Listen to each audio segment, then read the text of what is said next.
Un sujet plus si tabou, la sexualité des plus âgés. Sylvia Zobéi, Dr Daniel, bonsoir et merci à tous les deux de votre présence à cette émission.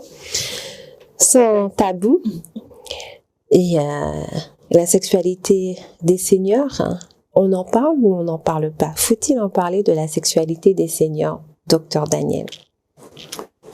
Alors, il faut déjà définir ce que c'est qu'un senior. Nous sommes réunis tous les trois ce jour sur ce plateau. Vous faites partie de celles qui sont nées le jour d'après. Ça signifie que je pourrais même vous rappeler le mot de Frédéric Sourier, si jeunesse savait, si vieillesse pouvait. Ça signifie que si, toute jeune que vous êtes, si vous aviez déjà acquis de l'expérience, les vieux n'ayant pas de force, ils pourraient être dans un monde idéal. Maintenant, quand vous évoquez un sujet qui est brûlant d'actualité, j'aime pas le mot sexualité. Pour la simple raison, c'est un fourre-tout. D'ailleurs, dans une définition qu'a validée l'OMS, on y va de la reproduction, au genre, au non-genre, au rôle sexuel, à l'identité sexuelle qui est. Moi, je prends la main tout simplement parce que, invité souvent par mes patients et mes patientes, je prends la main en parlant du sexe pur et dur. Parce que lorsqu'ils viennent en consultation, ce qui les intéresse, c'est vivre comme par le passé. Signifie qu'ils arrivent les poches vides, mais souvent le cœur plein de bonnes choses et d'amour. Ils voudraient que faire l'amour, le sexe, les fasse vibrer comme au bon vieux temps. Donc voilà pour planter l'émission. Et donc, je ne vais pas vous parler de votre jeunesse, encore des moins jeunes. D'accord? Mais c'est sûr qu'avec le progrès de la médecine, ces seniors, comme vous dites, aimeraient bien passer cette troisième mi-temps de leur vie en toute plénitude, en toute liberté et surtout sans subir. Et c'est ça l'intérêt de l'émission d'aujourd'hui, c'est de leur porter quelques éclaircissements sur les progrès de la science, les progrès de la médecine, qui permettront à ceux qui n'ont pas eu trop de chance, ou parmi les plus chanceux qui sur cette route ont évolué en bonne santé, de savoir ce qu'ils peuvent en tirer par la consommation du sexe, mais du partage du sexe avec leur partenaire.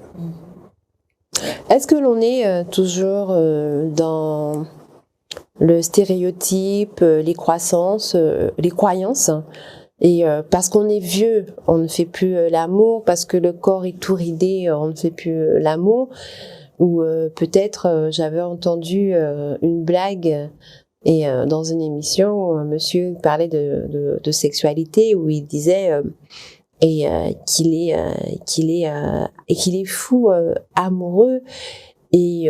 Mais que tu penses qu'elles ont encore envie de regarder nos vieux corps? Alors, je vous rassure, notre père de la psychanalyste, Sigmund Freud, écrivait dans son journal « Aujourd'hui, j'arrête de faire l'amour ». Il avait à cette époque-là 37 ans. En 1970, l'arrêt de faire l'amour, c'était 53 ans. Et aujourd'hui, je vous rassure, c'est 70 ans et par moments beaucoup plus que vous ne pensez. L'arrêt de faire l'amour, c'est? À une époque de Freud, il avait 37 ans. Oui. En 1970, ça n'était que 53 ans. Aujourd'hui, on consomme, on fait l'amour, on partage le sexe à plus de 70 ans. Alors, j'ai pu, justement, pour rebondir sur ce que Daniel a dit, interviewer Ingrid qui a une boutique de plaisir et elle me disait que sa clientèle va jusqu'à 85 ans. Donc, il n'y a pas de date de péremption à la sexualité. Alors, il n'y a pas de date de tension. Il n'y a pas de retraite. Il n'y a pas surtout une limite au-delà de laquelle il y aurait un ticket qui ne serait plus valable. Ça signifie qu'aujourd'hui, au-delà d'avoir l'âge de ses artères, on n'a plus l'âge, on a simplement l'âge de ses désirs. Maintenant, il faut comprendre que les choses changent. Il y a des modifications physiques, psychologiques, psychiques. Chacun vivra ce moment de sa vie, je dirais, de façon très variable. Je vous rassure tout simplement que le désir y est toujours. Mais tout dépend de plusieurs paramètres. Ça signifie dans quel état d'esprit on se retrouve à ce moment de la vie, quel sexe, masculin ou féminin, avec quel type de partenaire on se trouve à ce moment-là, quelle est l'histoire du vécu de l'individu qui consulte, parce que c'est dans ces conditions que je les vois, et surtout, quels sont les besoins du moment. Est-ce que ce sont des besoins émotionnels, des besoins affectifs, ou tout simplement un besoin de décharge, un genre de vouloir tirer un coup. D'accord? Donc on n'est plus dans cette même démarche lorsqu'on voudrait que le sexe, je dirais, nous sourie un peu plus que par le passé. Il faut être à l'évidence qu'on ne peut plus avoir les mêmes prouesses qu'à 40 ans. Et donc, on doit non seulement s'habituer, être dans un apprentissage, être dans une évolution pour pouvoir, je dirais, jouir de ce moment-là avec plénitude. Si on se fait des idées... D'être en pleine forme. Il faut que le physique, la physionomie soit prête aussi. Attention, quand je parle de pleine forme, je pense que c'est sûr. En fait, quand je dis pleine forme, c'est en bonne santé globale. En bonne santé. D'ailleurs, il y a une notion de santé sexuelle.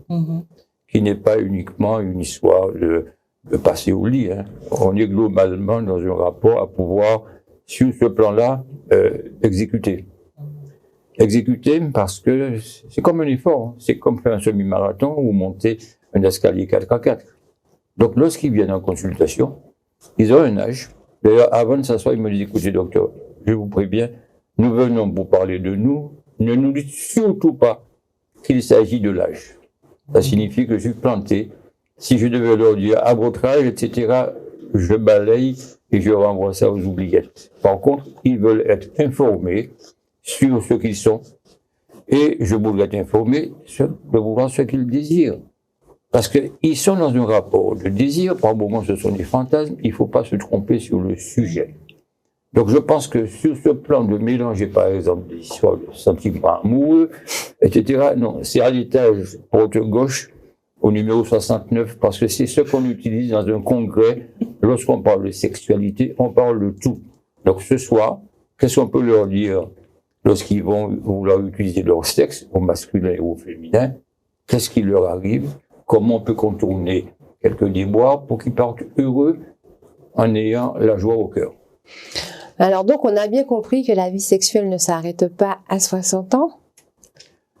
Je vous dis encore, dans mes références de bibliothèque, Picasso disait, c'est à 60 ans qu'on devient jeune. Ah ouais? Malheureusement, il est trop tard. Ça vous suffit pour simplement laisser tomber l'âge et considérer que c'est beaucoup plus le désir qui compte. Maintenant, s'il y avait un mot à planter là, c'est qu'on joue la prévention. Dire à vous, les jeunes au féminin, ayez une vie, je dirais, au quotidien, je dirais, saine, tant sur le plan de la diététique, tant sur le plan de l'activité physique. Et faire l'amour, il n'y a aucun excès. Faire l'amour, je dirais, consommer l'amour. On laisse le sentiment de côté, de façon à considérer que c'est la seule chose qui serait mise en banque et qui ne rapporterait pas un centime. Faites l'amour, vous vous portez bien. Faites l'amour, vous vous portez mieux.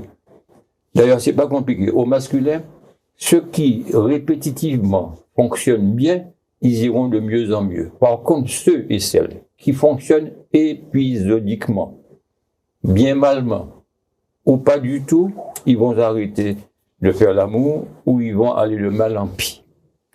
C'est un petit peu, s'il faut parler de voiture, quand par exemple vous avez un véhicule hybride.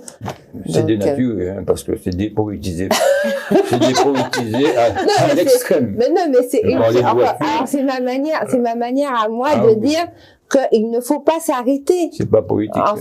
D'accord, donc c'est pas politique. Je pense que tu fais la référence aux révisions. Non, pas du tout. Non, aucun rapport avec la révision. C'est le côté, le côté rechargement, parce que c'est ça le fonctionnement de l'hybride qui, en fin de compte, en roulant, effectivement, elle recharge les batteries. Donc, si j'ai bien compris ce que Daniel disait, surtout au masculin, en fin de compte, la récup n'est pas nécessaire, la pause n'est pas nécessaire, c'est-à-dire ne pas se dire, il y a 2 jours, je me suis donné à fond, donc là, il me faut un petit temps pour récupérer. c'est pas nécessaire. Ne passez aucun message à quelques masculins ça, que ce soit. En fait, c'est un message que je faisais passer, Je ne désolée. sais pas à qui, ou à ceux qui peuvent écouter.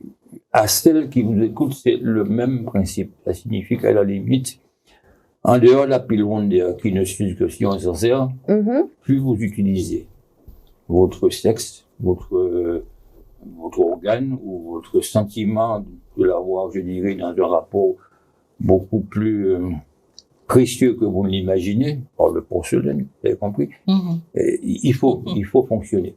Mais c'est le docteur Daniel lui-même qui a dit qu'il est plus facile d'ouvrir la bouche que de tendre le bras.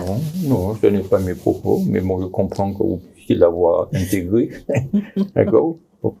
Oui. Au féminin, oui, c'est facile. Hein, alors, la bouche, revenons plus sérieusement. Non, on est toujours sérieux. Oui, on est toujours sérieux, c'est vrai. Mais c'est vrai qu'effectivement, cependant, des gènes et des difficultés peuvent survenir et pour lesquels il existe des solutions et des traitements. Alors, il faut déjà faire le plan de ceux qui veulent et qui y sont. Ça signifie au masculin, il y a un programme, et au féminin, pareil. On ne s'arrête pas uniquement que sur leur demande. Alors, le masculin, ce qui vient à l'esprit le plus souvent, c'est tout simplement un problème d'érection. Tout simplement. Et tout à l'heure, ils ont la poche vide et le cœur plein d'amour. Pour l'homme, c'est l'érection, qui est, je dirais, le point phare de la préoccupation, avec comme béquille ce qu'on appelle aujourd'hui les facilitateurs de l'érection. Voilà. Mais l'homme n'est pas qu'un sexe ambulant, et il n'a pas qu'un sexe au milieu de son cerveau. On lui fait comprendre qu'il peut fonctionner différemment dans une relation. Mais à cet âge du senior, comme vous le dites, il y a aussi quelques pathologies qui viennent gêner sur cette route, je dirais, la fonction sexuelle. C'est l'hypertension, le diabète, l'obésité. Enfin, tous ces éléments qu'il faut prendre en compte lorsqu'on accompagne ces gens, tout en sachant qu'il y a un examen phare qui pourrait savoir qui ils sont sur leur plan, je dirais, de leur vascularisation ou de leur schéma neurologique, c'est un Doppler. Un Doppler pénien vous dit qui est ce monsieur. Une piqûre dans la verge, je précise que ça ne fait pas mal, ça lui permet de répondre ou de ne pas répondre, et s'il répond, de savoir quelle est la qualité de sa réponse. Est-ce qu'il a une érection dans les temps que l'on considère physiologique? Est-ce que cette érection dure?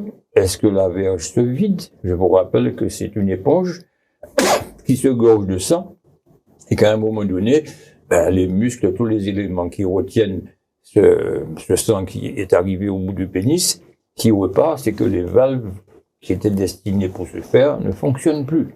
Donc on peut comprendre qu'il y a certains qui disent, écoutez docteur, je monte mais je redescends tout de suite. Alors, je le rassure en lui demandant si en se masturbant, donc si en s'entretenant, est-ce qu'il a les mêmes difficultés? Il me répond que non ou que oui. Alors que non signifie que je devrais lui demander quelles sont les circonstances qui l'accompagnent à ce moment précis. Est-ce que la partenaire mérite qu'il continue à avoir son érection? Est-ce qu'il y a quelque chose dans la relation, dans l'ambiance qui l'accompagne, quelque chose qui le dérange? Il faut savoir que nous sommes des individus fragiles. Et tous ces éléments nous permettent d'avancer. Et le test vient planter le décor sur sa fonction physiologique. Quand bien même vous auriez une fonction physiologique au beau fixe tout le temps, le moindre nuage qui passe peut tout changer. C'est un défaut de météo, quelque chose, n'importe quoi. Alors, je ne vais pas les citer parce que ça pourrait choquer, mais ça signifie que l'homme est quelque chose de super fragile, d'autant plus qu'une érection. C'est simplement un réflexe, un final d'une excitation à son maximum. Alors lorsque, en face, la partenaire ou le partenaire, je parle qu'il y a des homos, des hétéros, n'est pas à niveau de pouvoir maintenir, entretenir et faire grimper cette stimulation, eh bien, il dégage, soit il éjacule rapidement, c'est une autre pathologie, soit son érection s'en va, et pour la faire revenir, il faut chercher déjà la cause. C'est vrai que ce n'est pas le moment de poser la question qu'est-ce qu'on fera aux vacances avec les petits-enfants? Oh, Oh, ça n'a aucun intérêt. Ça, c'est encore des prétextes. C'est pas stimulant. Les enfants sont là, on peut très bien organiser un moment où on peut se retrouver dans une intimité parfaite. Et une intimité n'a pas besoin d'être entre quatre murs. Il suffit simplement dans sa tête de considérer que les circonstances sont suffisamment, je dirais, correctes pour pouvoir se lancer dans une intimité avec la discussion que ça impose. Donc, le désir peut être présent, comme il disait. Il est intact. Le désir peut être présent, mais il peut y avoir des facteurs physiques qui bloquent l'érection. Des circonstances. Donc, c'est pas alors là, on leur demande de le décliner. Oui, alors donc on revient effectivement, parce que Daniel, tu as parlé du diabète, de l'hypertension et de l'obésité. Alors, donc, une précision. Quand il s'agit du diabète, le diabète attaque la vascularisation et le système neurologique. L'hypertension, ce n'est pas l'hypertension en elle-même. Ce sont les traitements pour de l'hypertension qui fait chuter la libido. On n'a pas envie, eh ben on n'a pas d'érection. On s'efforce à en avoir, c'est compliqué parce qu'on peut ne pas pouvoir la maintenir. Mais il y a de quoi faciliter cette érection de manière à ce que elle puisse durer autant que faire se peut pour le bien-être de celle ou de celui qui reçoit. Donc sur ce sujet-là, on peut faire aussi de la prévention comme on a fait il y a quelques minutes au début de l'émission sur les jeunes, parce qu'on a quand même aujourd'hui une population qui l'obésité, la malbouffe, la sédentarité, donc et puis on a aussi donc commencer par exemple à prendre un traitement pour l'hypertension à l'âge de 40 ans. Les effets... À partir de 40 ans, on commence à passer de l'autre côté. Hein. D'accord. Donc, je vous rassure, ceux plus jeunes, celles plus jeunes qui devront, je dirais, prévoir l'avenir en ces circonstances-là. D'accord. Donc, c'est pas la peine d'aller leur faire encore des leçons. En temps voulu, on leur fera passer le message, mais je vous assure que s'ils regardent l'avenir avec des jumelles, ils l'auront compris aujourd'hui que ça vient plus vite qu'on ne le pense et ils vont s'équiper pour ce faire. Donc une alimentation quand même équilibrée, saine, activité physique. On est entouré de belles plages. Et il y a les plages du Diamant à visiter, les belles plages des Anses d'Arlet. Donc on a quand même de très beaux sites en Martinique. Donc tout ça, pas besoin d'aller. Si c'est à la façon du quotidien, c'est non, pas visiter sur la plage, marcher, repérer le plus beau resto et puis c'est bon, hein. D'accord. Une activité physique, il faut la promouvoir différemment. En termes de prévention, activité physique. On ne demande pas d'aller faire un semi-marathon en novembre, mais au quotidien, d'être dans un rapport avec la nature, et puis pas une petite heure. Il faut être suffisamment dans quelque chose où j'apprends des activités de fond, d'accord, pour ne pas se retrouver à dire je fais du sport, parce qu'on peut en faire devant la télévision. Hein. Mais docteur Daniel, tu as fait beaucoup de conférences lors de la semaine bleue et je pense que tu as pu constater que les seniors sont quand même très actifs. On a des seniors qui montent notre fameux Morne-Larcher. Oui, mais le message peut passer pour le plus grand nombre, pas ceux qui sont déjà sur la route, mais ceux qui ont tendance à choisir autre chose, ou ne pas s'être mis très tôt à l'activité physique et arriver à ce moment-là, chausser des baskets et des chaussettes blanches ne suffisent pas. On est tout à fait d'accord. Ça, c'est tout simplement le profil du retraité. Or, la retraite ne sonne pas le glas, ni la vie amoureuse, ni la vie conjugale, ni la vie conjugale, et encore moins la vie sexuelle. Bien au contraire. Alors, c'est l'intérêt de leur passer quelques messages un peu choquants, un peu... à les réveiller un peu. À les réveiller un peu. Alors donc on a parlé beaucoup C'est pas terminé à l'homme, hein, parce que l'homme, on l'a planté juste pour savoir quel est son état d'âme sur ce moment-là. Je continue que l'homme, à un moment donné de ce parcours, il change, il est moins instinctif, il est un peu plus émotionnel. Il est pour lui-même à pouvoir offrir de la qualité, mais il est aussi à choisir la qualité lorsqu'il s'agit de choisir qui il veut qu'il accompagne. Sa partenaire. Qui l'accompagne. Ensuite, pour les deux, et je pense aussi surtout pour l'homme, on disait tout à l'heure que le désir existe. Mais la mécanique, elle est un peu plus lente. Sur toutes les phases, la stimulation, le temps de repos, qu'on appelle le temps réfractaire. Donc il est important de réviser le logiciel de manière à ce que le scénario soit revu avec un petit peu d'imagination supplémentaire. Alors lorsque deux personnes du même âge se rencontrent, je dirais que cette façon routinière des seniors amants, ce n'est pas à sous-estimer. Parce qu'au moins, ils connaissent, je dirais, la tonalité de leurs orgasmes, la difficulté de l'avoir ou de ne pas l'avoir. Ils connaissent aussi leurs forces et leurs faiblesses, ce qui leur permet surtout, lorsqu'ils revendiquent quelque chose, tant sur leurs désirs que sur leurs attentes, et particulièrement sur leur refus, il n'y a aucun tabou. C'est sans tabou, de manière claire et vraiment sans honte. Et ça, c'est important de considérer la chose.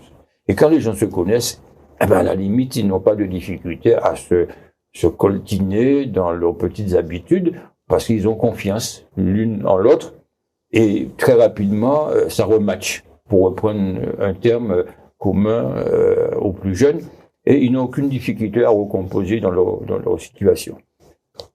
Une bonne nouvelle, en particulier concernant les facilitateurs de l'érection, le tadalafil, sildenafil, pas de publicité à ce sujet, il faut comprendre qu'il y a très peu de danger en particulier.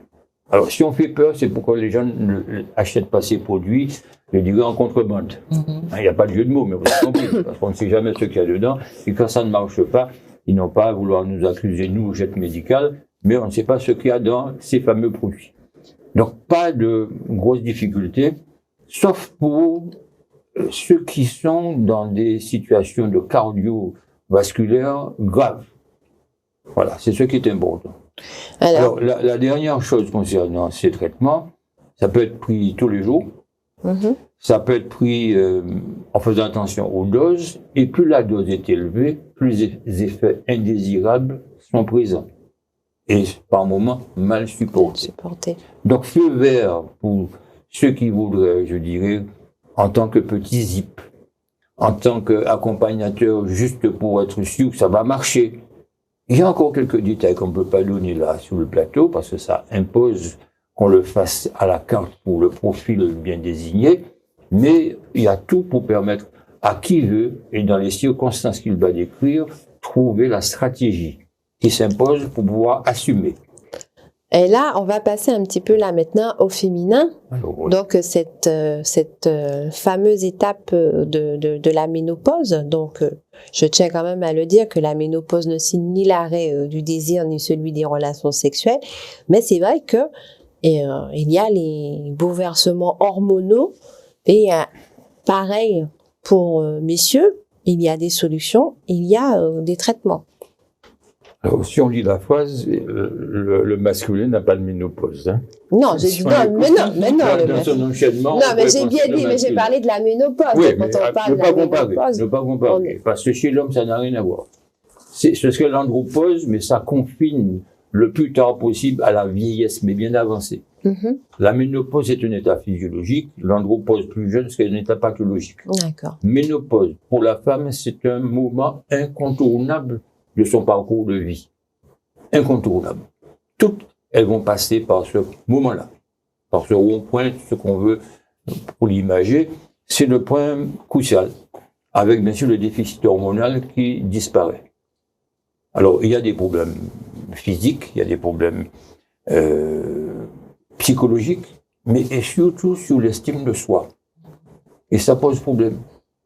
Alors, le désir est toujours présent, il est intact.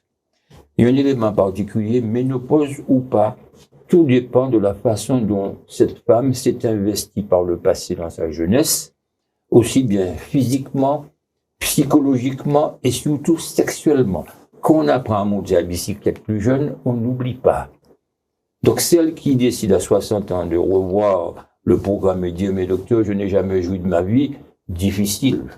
Sauf si elle raconte des histoires particulières qui nécessiteraient une prise en charge psychologique ou psychiatrique. Mais celles qui ont monté à bicyclette régulièrement par le passé n'ont aucun problème sur ce plan. Maintenant, il ne faut pas considérer la chose que sur le plan physique, sur le plan psychologique, c'est aussi important. Maintenant, le physique existe aussi sur le plan de l'organe qui sert pour se faire. Ben, c'est pas compliqué. Le tactile est le sens qui est le moins abîmé. Le tactile en toutes circonstances. Et nous avions évoqué, en d'autres lieux, que le corps de la femme est érotisé totalement, donc érotisable. Ça signifie partout, de son orteil jusqu'à la pointe de ses cheveux. Ne frémissez pas, même celles qui n'en ont pas. Hein. Donc je suis persuadé qu'à la limite, on peut toujours les orienter. Donc le tactile est présent. Dans tout cela, c'est le clitoris qui triomphe. Pour plusieurs raisons. Il a même tendance à grossir. Or, comme c'est le point clé de l'excitation féminine, c'est ça. Au féminin, c'est l'endroit qui a le 100 000 volts, si on peut l'imaginer comme cela. Il grossit parce qu'il y a une sécrétion hormonale mâle qui persiste encore, soit des ovaires, soit de la surrénale. Mais surtout ses voisins, les grandes lèvres, les petites lèvres, diminuent un petit peu. Donc, il magnifie un petit peu sa présence parce que le reste flétrit un peu. Le gros problème, c'est le vagin.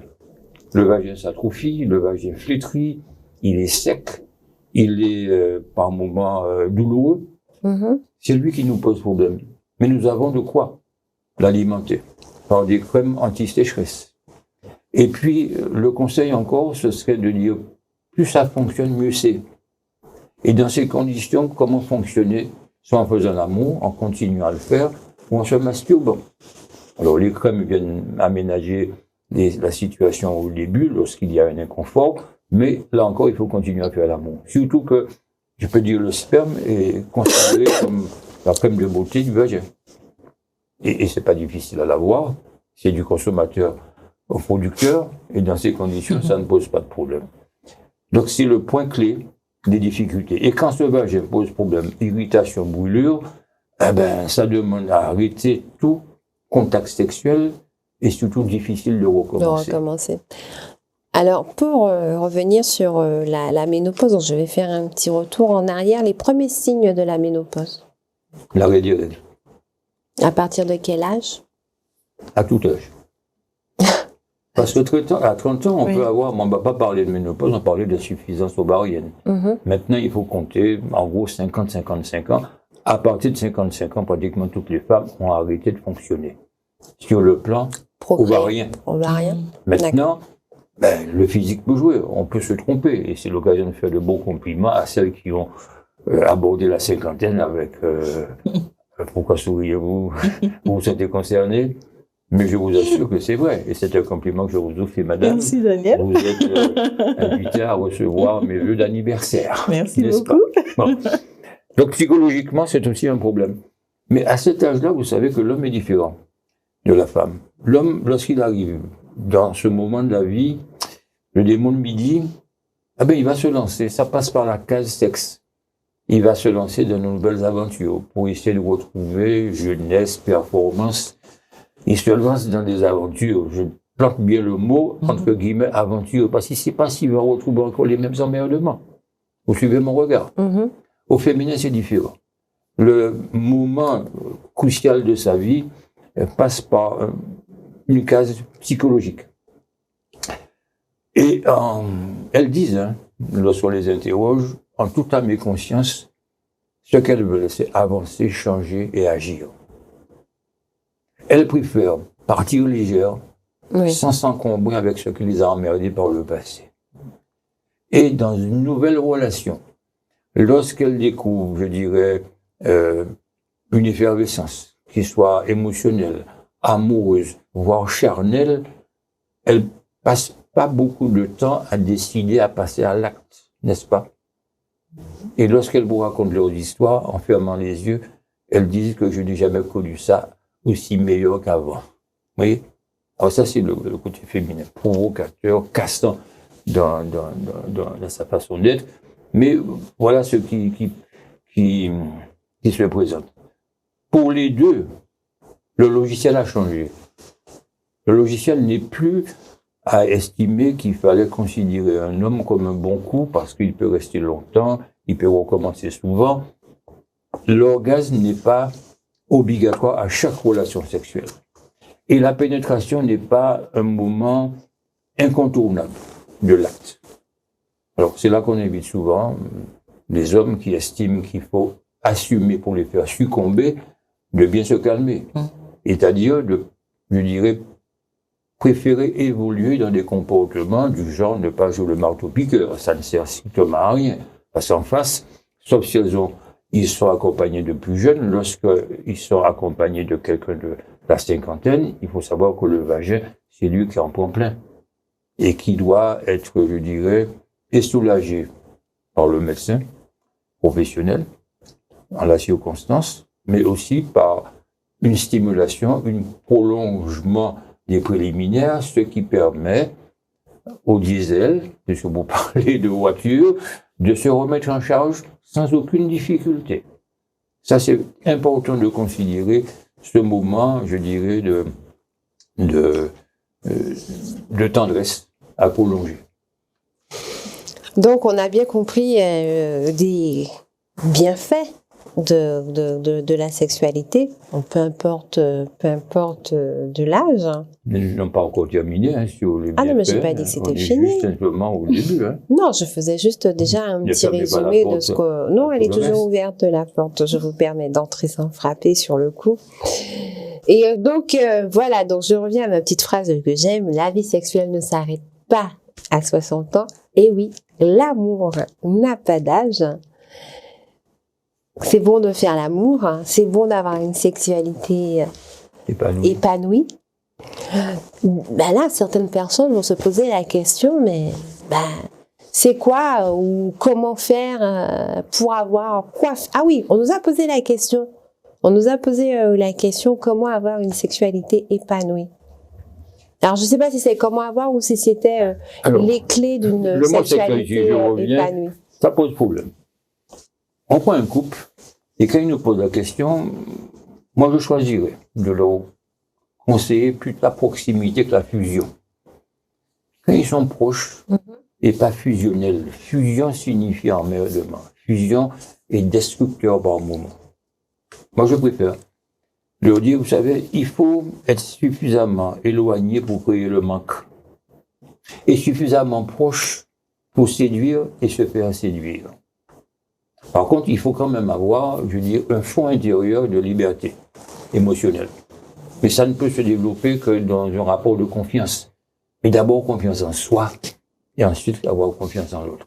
Quand on est confiant en soi-même, l'infidélité ne pose pas de problème. On ne se pose même pas de problème, même si l'article 112 du Code civil invite tout un chacun dans une relation à être dans des obligations. D'assistance, de fidélité et d'accompagnement. Alors, infidélité, hein, c'est le mot que je viens d'entendre. C'est difficile. C'est le mot qui est consacré lorsqu'on va ailleurs, lorsqu'on a plusieurs dossiers, lorsqu'on pense à quelqu'un d'autre, parce qu'on peut être infidèle sans pas plus grave de penser à quelqu'un que d'aller tromper. C'est très important de considérer la chose. Ça n'est plus condamné. Sans pas plus grave, quoi? De penser à quelqu'un. C'est-à-dire d'être infidèle en pensée et pas forcément en acte. Mais ça peut être un stimulant, un stimulateur, ça peut être... Absolument, oui. C'est un stimulant. C'est une composante comme les autres. Mais c'est l'imaginaire, c'est le rêve. Considérer que le silence doit être d'or, moins on en dit, mieux on se porte. Alors, et que l'infidélité n'appartient à celui qui l'a vécu ou celui qui l'a subi. On revient un petit peu sur ce mot infidélité que je ne vais pas. J'aimerais qu'on l'élimine rapidement. Non, mais c'est là que je veux en venir. Ils regardent pour ne pas avoir les poches vides. Ils regardent beaucoup, hein, à ce moment-là de leur âge, pour être un peu moins comptables qu'ils l'ont été avant, mais surtout comptables pour ce moment particulier sur leur feuille de banque. Oui, Daniel. Donc, et c'est pour ça que ce que je voulais te dire, c'est qu'en fait, après 60 ans, au masculin, c'est un peu plus compliqué d'être infidèle. Parce que bon, quand on a 20 ans, 30 ans, on veut être fidèle, mais on ne peut pas. C'est plus fort qu'eux.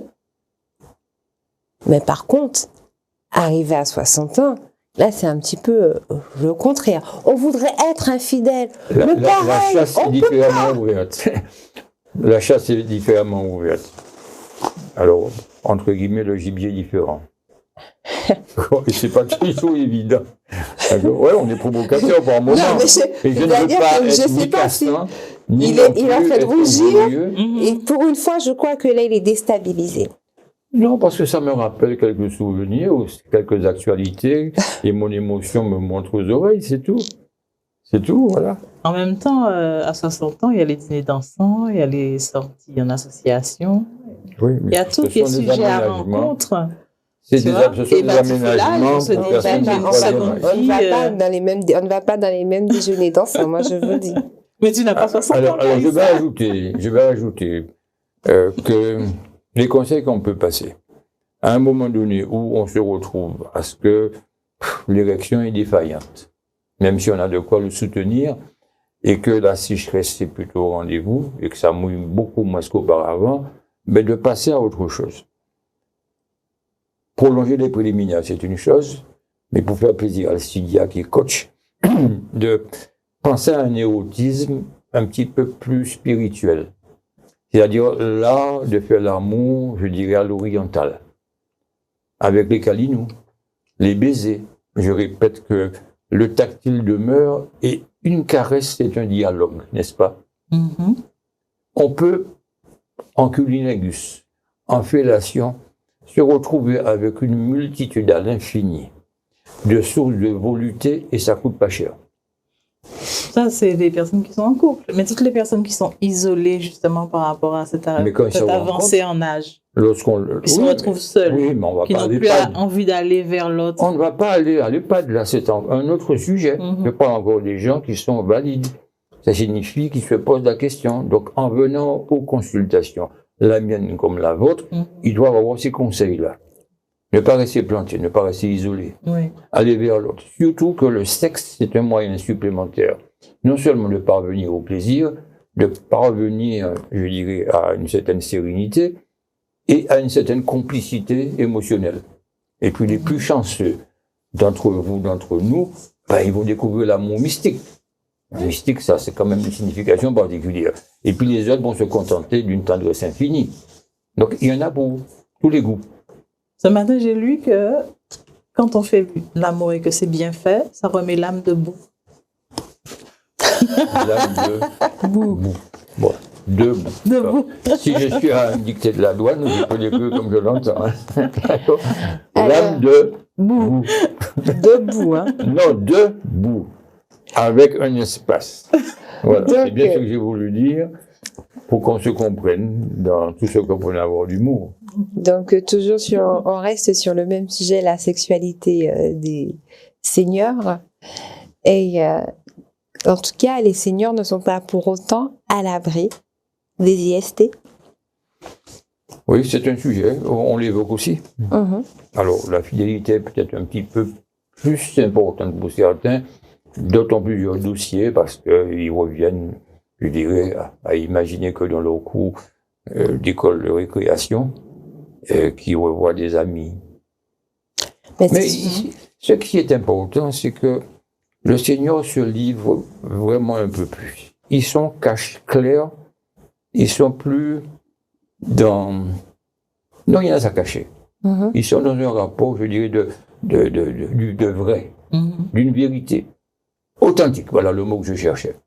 Mais en fait, la question, c'était surtout par rapport à ces seniors qui sont nombreux et qui sont assez souvent installés dans des centres, dans des EHPAD. Et là, effectivement, c'est mixte. Il y a certainement des rapprochements. Donc, est-ce que justement, il y a un petit peu des conférences, des débats qui parlent de sexualité, mais quand bien même, naturellement... C'est une sexualité qu'on doit envisager sous un autre angle. Moi, je pense que là, notre propos aujourd'hui s'applique à ceux valides qui sont en devenir probablement tôt ou tard d'être dans ces rapports de difficultés. Mais le message doit passer à cet âge-là. Comme le message doit passer aussi pour les plus jeunes, pour ne pas arriver à ces moments-là dans trop de difficultés. Parce que nous avons eu tous 18 ans, c'est sûr qu'on n'était pas beaucoup informés. Nous avons eu la chance d'accompagner le temps. Et ce que je répète, c'est de pouvoir accompagner ce temps sans subir. Parce que nous avons la montre. Mais Dieu possède le temps.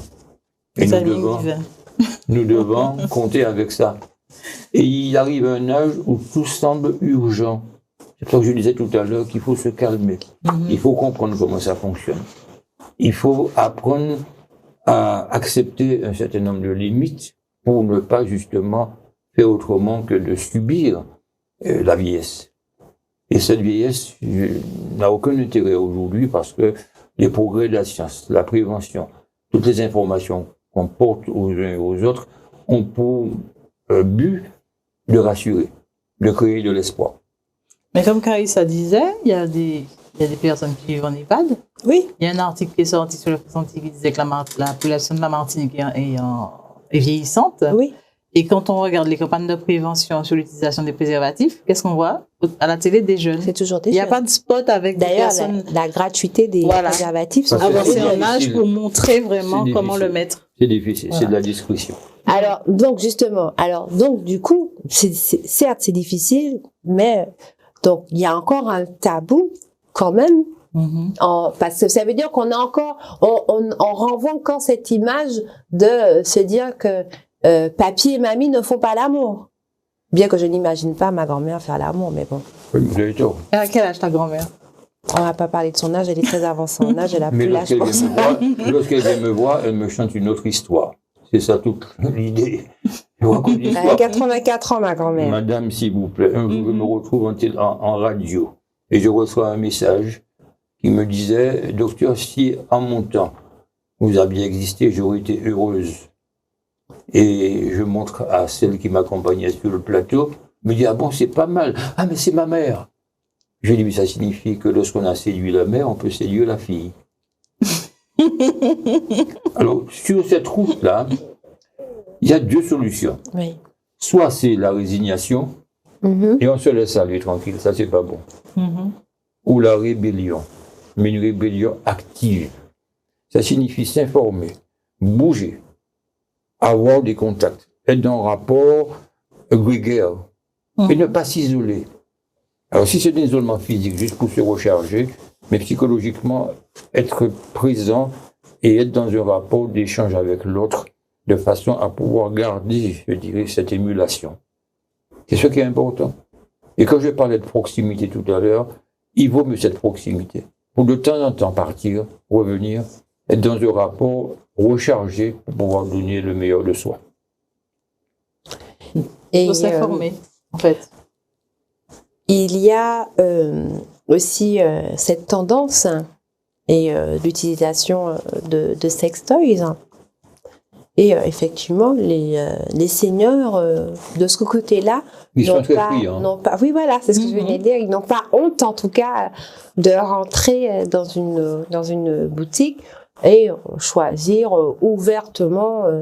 C'est à voir que bon, ils ont déjà. Il faut modérer par moment leur choix, parce que s'identifier à ce qui est rechargeable, c'est compliqué. Et que lorsqu'ils me posent la question, je leur dis, soyez un peu gentleman avec vous-même. Faites en sorte que vous restiez maître de la situation. Parce qu'on vous prendra simplement pour quelqu'un de malade et que vous avez cherché un substitut. Si vous l'appelez Petit Jean, à la limite, le voisin s'appelle aussi Petit Jean. Donc, essayez d'être dans ce rapport de discrétion. Plus c'est petit, plus c'est fonctionnel. Alors, je ne vais pas publicité pour Ingrid, mais c'est certain que depuis, elle a renouvelé son stock en tenant compte des appréciations que, en tant que professionnel, on lui a portées. Plus c'est petit, voilà. Et on ne va pas repasser tabou combo, puis go, puis appétissant, etc. Parce que très souvent, lorsque vous interrogez ces dames, elles disent, vous savez, il vaut mieux une petite qui frétille qu'une grosse qui sommeille, ou qui somnole, pour être dans le temps. Donc, d'une certaine manière, bon, alors quand même pour la partie des IST, l'image de la vie sexuelle des aînés a quand même évolué. Pour l'IST, on les revoit, ces IST, ils n'ont pas quitté le terrain, ils ne sont pas relégués dans les couloirs de bibliothèque. Hein. En ce moment, le trichomonas revient. C'est pas une IST en matière bactériologique, ce sont des parasites, mais quand ça sent la souris et que ça fait mal, que ça brûle, c'est pas évident. Et puis le fameux gonocoque, qui s'est un peu départi de la syphilis, qui est son bon compagnon, revient. Et nous avons bientôt le carnaval. Donc c'est l'occasion de dire que, quel que soit l'âge, le danger existe et que sur la route de la sexualité, il faut se protéger. Alors, comme quoi que assez souvent, quand on parle de sexualité des aînés, on n'est pas là à déballer les positions, ce qu'on fait. C'est, en fin de compte, comme tu disais, le côté tactile, faire un petit peu de la prévention, proposer des solutions pour que ça se passe mieux. C'est le but de nos conversations et les consultations sont organisées de la sorte. Alors, on découvre celles qui ont encore envie d'exister. Et puis celles qui ont envie de partir dès qu'on leur parle de leur relation, de leur intimité sexuelle. Le meilleur moyen de les accoucher, voire de les captiver, voire de les emprisonner, c'est lorsqu'elles sont sur la table de consultation, un spéculum à la main et qu'elles ne peuvent pas s'enfuir. C'est le meilleur moyen pour leur dire, mais tiens, mais au moment des rapports, comment ça se passe? On voit celles qui veulent écouter la conversation, ou qui, même dans un confessionnal, se retrouveraient sourds. Mais c'est sûr que c'est compliqué, mais c'est un sujet passionnant d'actualité et qui devrait toucher tous les âges, toutes les générations. Donc nous avons choisi celle de la cinquantaine parce que nous avions été inspirés. Bon vent à ceux et celles qui ont commencé cet auto-trajet.